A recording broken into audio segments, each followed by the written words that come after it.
Welcome, in front of me I have Nokia 216 and today I'll show you how easy you can send messages on this smartphone on this phone. So the first you have to go for the menu and then choose messages. Right now we have to click here to create message. At the first you can input the number that you want to send message.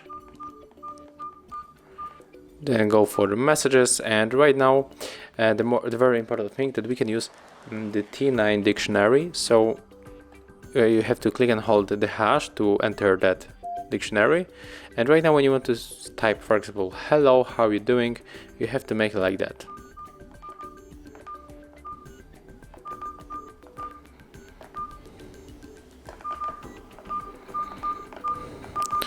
So as you can see, that's it. That's how we can use the T9 dictionary, but if you want to turn it off and type normally, it will be a little bit longer. So take a look right now.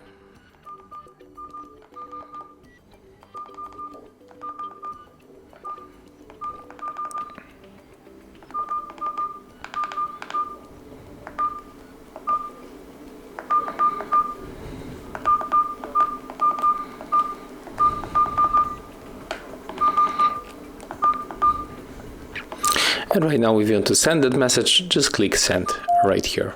Of course, I don't have the SIM card inside, so I'm not able to send the message, but if you have SIM card inside, when you tap on the send, the message will be sent. So as you can see, it's very simple. And if you find this video helpful, remember to leave a like, comment and subscribe to our channel.